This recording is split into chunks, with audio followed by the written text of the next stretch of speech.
সম্মানিত সুধী, আসসালামু আলাইকুম রহমতুল্লাহ। উম্মু আনমার দাস কেনা বেচার ব্যবসা করে। তার নিজের জন্য একটি দাস প্রয়োজন। তাগড়া হুষ্টপুষ্ট একটি দাস চাই তার জন্য। সে নিজে বাজারে গেল। শত দাসের ভেতর একটি দাস তার খুব পছন্দ হলো। দাসটি যেমন জোয়ান তেমনি তাগড়া। উম্মু আনমার দাসটি কিনে নিয়ে এলো। দাসটির নাম কাব্বাব। কাব্বাবকে তরবারি তৈরির কলা কৌশল শেখানোর জন্য উম্মে আনমার তাকে মক্কার এক বিখ্যাত কর্মকারের কাছে পাঠিয়ে দিল। খুব অল্প দিনের মধ্যেই কাব্বাব ভালো এবং উন্নত মানের তরবারি বানানো শিখে গেলেন। দাস হলেও তিনি ছিলেন ছোটকাল থেকে দারুণ মেধাবী। সেই সাথে ছিল তার সততা, নিষ্ঠা এবং সাহস। এই সময়ে নবী সাল্লাল্লাহু আলাইহি সাল্লাম মক্কায় গোপনে ইসলাম প্রচার করতেন। ইসলাম প্রচারের খবর পেয়ে যুবক কাব্বাব অল্প দিনের মধ্যেই চুপি চুপি নবী সাল্লাল্লাহু আলাইহি সাল্লামের কাছে গিয়ে ইসলাম গ্রহণ করলেন। ইসলাম গ্রহণের পর থেকে শুরু হলো কাব্বাবের জীবনের আরেক অধ্যায়।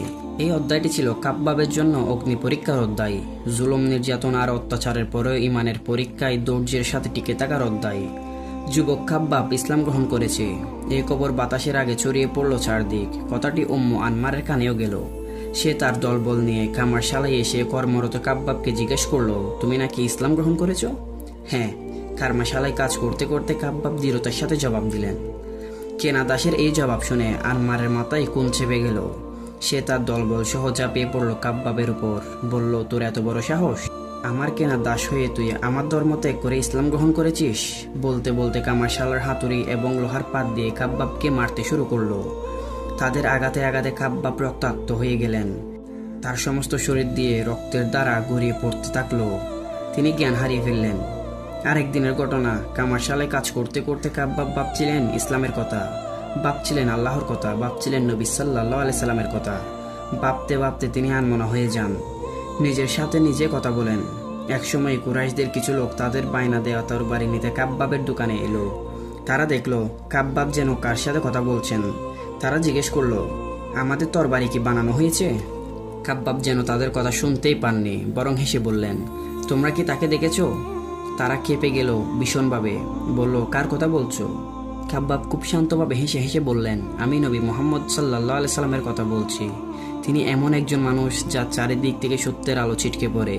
তার চোখে মুখে নূরের চেরাগ জ্বলতে থাকে জলজল করে, ঠিক নক্ষত্রের মতো, পূর্ণিমা চাঁদের মতো, ভোরের সূর্যের মতো। তিনি আল্লাহর রাসূল। আমাদেরকে অন্ধকার থেকে আলোয় আনবার জন্য আল্লাহ তাকে পাঠিয়েছেন। তিনি আমাদের সত্যের অগ্রপথিক, সত্যপথের রাহবার।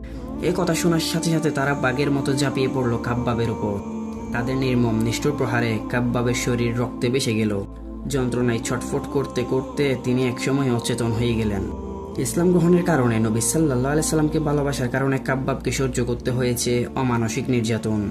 নিষ্ঠুর কাফেররা দুপুরে প্রচণ্ড রোদের তাপের মধ্যে কাব্বাবকে টেনে হেঁচড়ে নিয়ে যেত মরুভূমির উত্তপ্ত উপত্যকায়।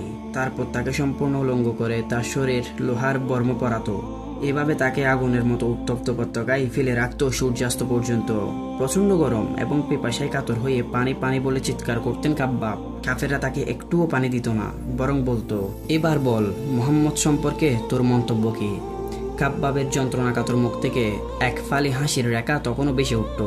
বলতেন, মুহাম্মদ সাল্লাল্লাহু আলাইহি সাল্লাম আল্লাহর বান্দা এবং রাসূল। তিনি সত্য দিন নিয়ে এসেছেন। তিনি আমাদের মুক্তির বার্তাবাহক। কাব্বাবের জবাব শুনে তারা আবারও তার উপর নির্যাতন চালাতো। তারা পাথর গরম করে সে পাথরের উপর কাব্বাবকে কালি গায়ে শুয়ে দিত। তারপর গরম পাথরের উপর তাকে চেপে ধরে রাখত। গরম পাথরের চাপে কাব্বাবের কাঁধের চর্বি গলে বেয়ে বেয়ে পড়ত। তার পেটের গোশত উঠে যেত। তিনি যন্ত্রণায় ছটফট করতেন, পিপাসায় কাতরাতেন। নিষ্ঠুর কাফেররা কাব্বাবের যন্ত্রণা দেখে দানবের মতো হেসে উঠত। কাব্বাব যন্ত্রণার মধ্যেও আল্লাহ এবং তার প্রিয় নবী সাল্লাল্লাহু আলাইহি সাল্লামকে ডাকতেন। ডাকতে ডাকতে তিনি একসময় নির্যাতনের নিষ্ঠুরতায় জ্ঞান হারিয়ে ফেলতেন। অত্যাচারী কাফেরদের নির্যাতনের এরকম শিকার হতেন কাব্বাব। দিনের পর দিন এভাবে প্রতিদিন চলত তাদের নির্মম নিষ্ঠুর অত্যাচার কাব্বাবের উপর। আনমারের এক অত্যাচারী ভাই ছিল। সে প্রতিদিন কাব্বাবের কামারশালার দোকানে আসতো। এসে সে কামারশালার হাপড় থেকে তুলে নিত গনগনে লোহার পাত। উত্তপ্ত জ্বলন্ত লোহার পাত নিষ্ঠুর কাফের চেপে ধরত কাব্বাবের মাথায়। তীব্র যন্ত্রণায় কাব্বাব কাটা কবুতরের মতো কেবলই ছটফট করতেন এবং ছটফট করতে করতে একসময় জ্ঞান হারিয়ে ফেলতেন। ইসলাম গ্রহণ করার কারণে কাফেররা কাব্বাবের উপর যে নিষ্ঠুর অত্যাচার আর নির্যাতন করেছে তা এতই নির্মম, মুখে উচ্চারণ করতেও শরীর শিউরে ওঠে। আল্লাহকে ভালোবেসে, নবী সাল্লাল্লাহু আলাইহি সাল্লামকে ভালোবেসে, 70 দিনকে ভালোবেসে কাব্বাব শুকনো পাতার দাও দাও আগুনের মতো শাস্তি ভোগ করেছেন সারাটি জীবন। দাস হওয়া সত্ত্বেও, দরিদ্র এবং দুর্বল হওয়া সত্ত্বেও দুঃসাহসী কাব্বাব কুরাইশদের অহমিকার বিরুদ্ধে, তাদের মিথ্যার বিরুদ্ধে, তাদের কুসংস্কার এবং বিকৃতির বিরুদ্ধে পর্বতের মতো রুখে দাঁড়িয়েছিলেন। তাদের কাছে, মিথ্যার কাছে মাথা নত করেননি কখনো। কাফেরদের এত শাস্তি এবং নিষ্ঠুরতার পরও কাব্বাব একচুল পরিমাণও সত্যের পথ থেকে কখনো দূরে সরে আসেননি। তাদের হাজারো অত্যাচারেও এতটুকু গাবড়ে যাননি কামারশাল্লা সাহসী পুরুষ হযরত খাব্বাব। প্রিয় দর্শক, আজকের ভিডিও এখানেই শেষ করছি। দেখা হবে পরবর্তী কোনো এক ভিডিওতে। ততক্ষণ পর্যন্ত ভালো থাকুন, সুস্থ থাকুন, MM ফাউন্ডেশনের সাথে থাকুন। ধন্যবাদ। আসসালামু আলাইকুম রহমতুল্লাহ।